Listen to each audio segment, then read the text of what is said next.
দিবি নেকা দিবি মিত্র বখুদে স্নেহর ভগিনী দৈব্যকী কাছে মই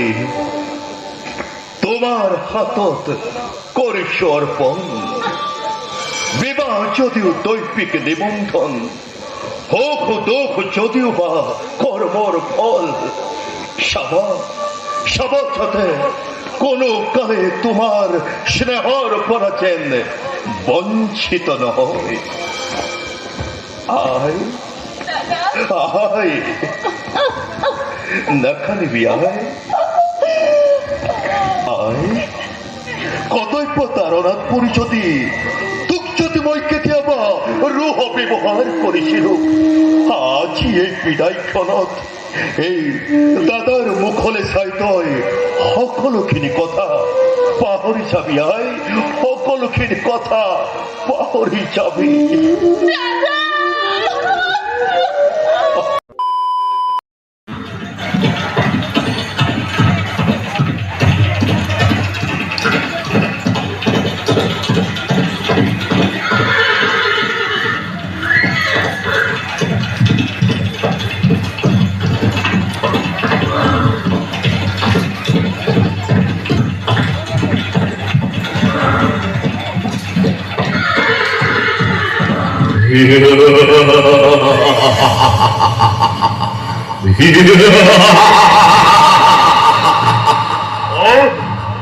অসম্বিতে আকাশ মার্কত অনুপহিষ্য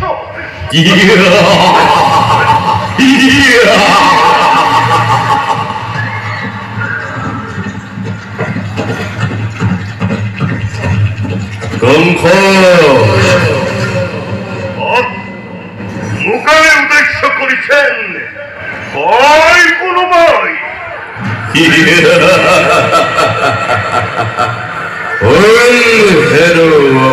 কঙ্খ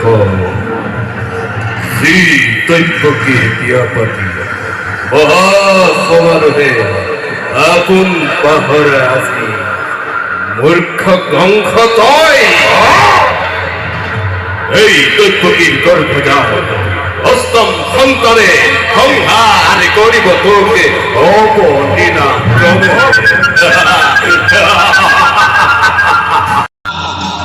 মরণর দিন তোর দুরন্ত খুব সোমু সাপিয়া হে দিনে দিনে আরে আজি অপূর্ব ঘোষণা আরে আজি অপূর্ব ঘোষণা আরে আজি অপূর্ব ঘোষণা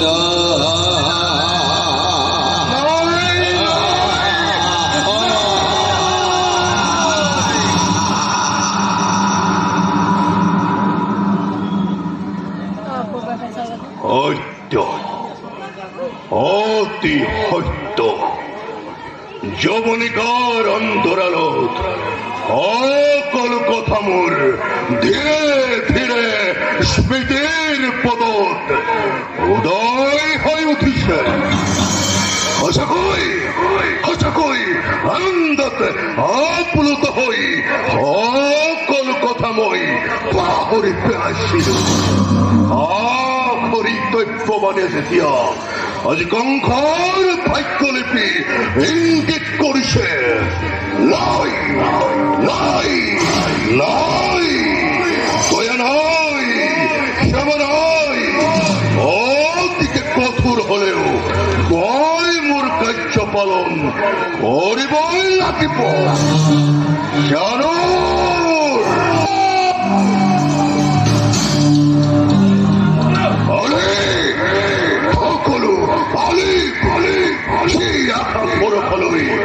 দৈব্যকীর বিবাহ কার্যত আপ্লুত হয়ে পড়িছিল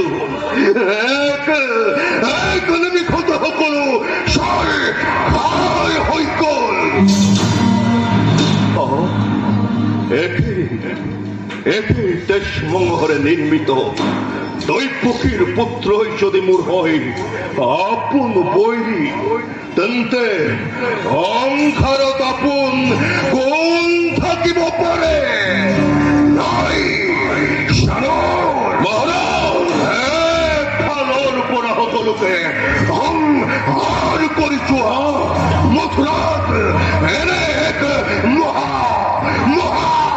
মহাপ্ৰলয়ৰ সৃষ্টি কৰা যে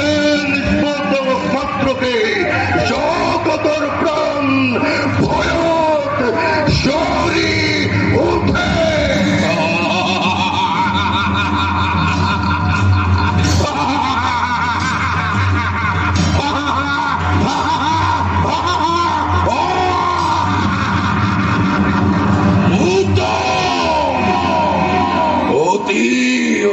মহাৰাজ এই চৈত্যময়ী অনায়াসে কৰিম বলন।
ধৈৰ্য ধৰা মথুৰাৰ নীৰৱ প্ৰজাসকল সঁচাকৈ নিৰপৰাধী অপৰাধ সংসাৰ অপৰাধী দৈৱকী মই ভালদৰে বুজিব পাৰিছো। দৈৱকীৰ জীৱন মানে অংশৰ মৰণ আৰু দৈৱকীৰ মৰণ মানে অংশৰ জীৱন। উঠলে নহব মহাৰাজ, মানৱ দৈৱাধী দৈৱক কোনেও কোনোদিন অতিক্ৰম কৰিব নোৱাৰে। নিজ পৌৰসেৰে দৈৱক অতিক্ৰম কৰিবলৈ যোৱাটো বাতুলতা মাত্ৰ। দৈৱক মই নিজ পৌৰসত্বৰে অতিক্ৰম কৰিব লাগিব। তুমিয়ে কোৱাচোন, মই দৈৱৰ প্ৰতিকূলে গৈ বীৰৰ দৰে থিয় দিব লাগে নে দৈৱৰ অনুকূলে গৈ কাপুৰুষৰ দৰে মৃত্যুৰ দিন গণনা কৰিব লাগে? মহাৰাজ ৰাজনীতিত সুপণ্ডিত হলেও সম্ভৱতঃ মহাৰাজে ভাবি চোৱা উচিত, দৈৱ ৰাজনীতি নহয়, দৈৱক নিয়ন্ত্ৰণ কৰে স্বয়ং ভগৱান।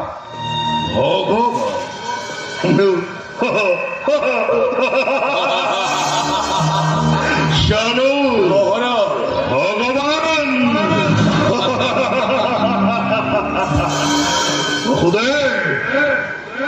ই তোমাৰ হ'ব পাৰে, কিন্তু কংসৰ নহয়। কংস মথুৰা ৰাজসিংহাসনৰ অধিকাৰী।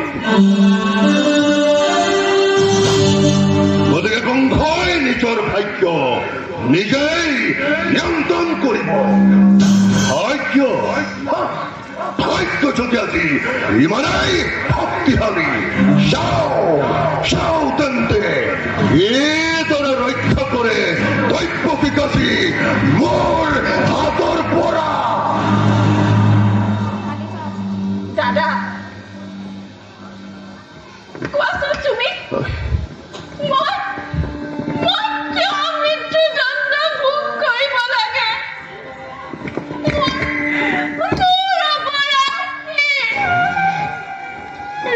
তুমি হলে স্বেচ্ছাচাৰীভাৱে বিনা আস্থাৰে তুমি দণ্ড বিহিব পাৰা কোন যুক্তি? তাই কৈফিয়ত দিব লাগে। কংসই নিজে তোৰ কোনো দুঃখ নাই ঘৰৰ পৰাই লালন পালন কৰি সংশয় তোক যে ভুল কৰে আজিহে ভুলৰ প্ৰায়শ্চিত্ত কৰিব খুজিছ এই কোৱা বসুদে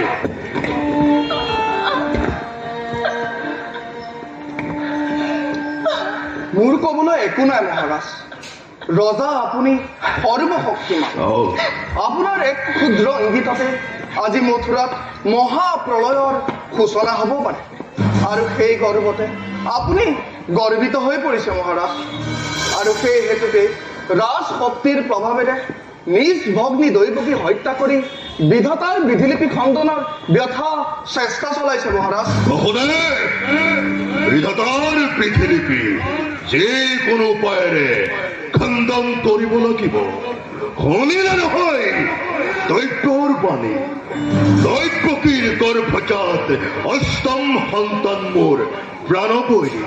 তেনেস্থলত দৈৱকীক হত্যা কৰি মোৰ প্ৰাণৰ কণ্টকক নিৰ্মূল কৰোঁ তেন্তে মোৰ অপৰাধ ক'ত বংশৰ জীৱনৰ মূল্য আছে বন্ধু এই বালকৰ ক্ৰিয়াৰ সামগ্ৰী নহয় দৈৱকী মৃত্যুৰ বাবে আজুহতই কোনো চিন্তা নকৰিবা দাদা অবলা নললা হলেও দৈৱকী বীৰৰ ৰমণী বীৰৰ দৰে দৈৱকীয়ে আতুৰক অভয় আৰু শৰণাগতক আশ্ৰয় দিব পাৰে তুমি নাজানা দাদা দৈৱকীৰ হৃদয় কোন ধাতুৰে নিৰ্মিত মৰণৰ নামত তোমাৰ দৰে যি কাপুৰুষৰ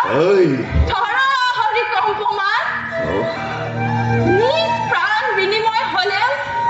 তেনে কাপুৰুষৰ প্ৰাণ মই হাঁহি মুখে ৰক্ষা কৰিম তোৰ ইমান স্পৰ্ধা তেন্তে আজি কোনে ৰক্ষা কৰে দুখতি মোৰ হাতৰ পৰা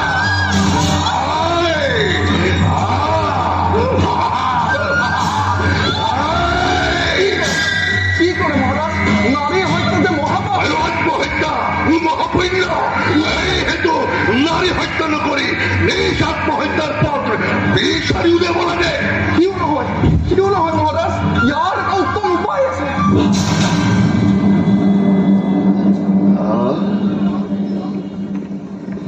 উপায়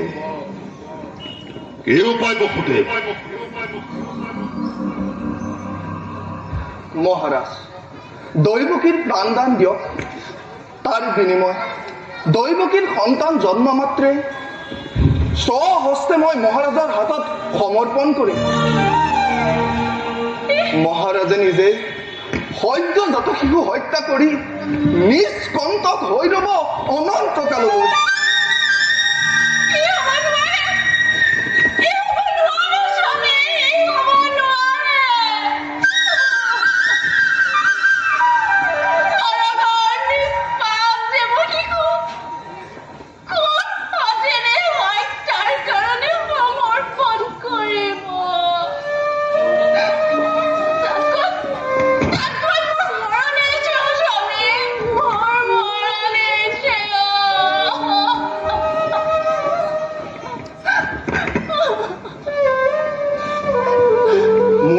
প্ৰতিবাদ নকৰিবা প্ৰিয় বিধিলিপি বিশ্বাস কৰাটো জনম মৰণ বিধিৰ বিধান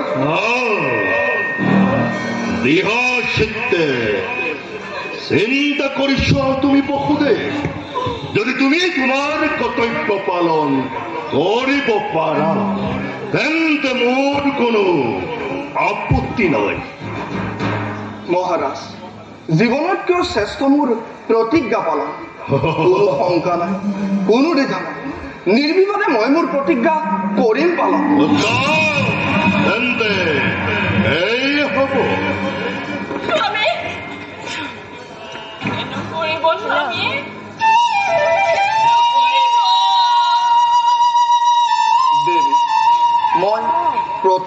বহুদেৱ তেন্তে তুমি প্ৰস্তুত থাকাকৈ সিংহীন চাবৰ বাবে নিজ সন্তানৰ আৰু নিজ কৰ্তব্যৰ পৰা যদি তুমি বিচলিত হোৱা তেন্তে ইয়াৰ পৰিণাম হ'ব মোৰ উদৰত ৰখি আছে অন্য এক ৰথ এই ৰথতে উঠি যোৱা তোমালোক দুয়ো আপোনালৈ আহাচানুৰ বহলক মহাৰাজ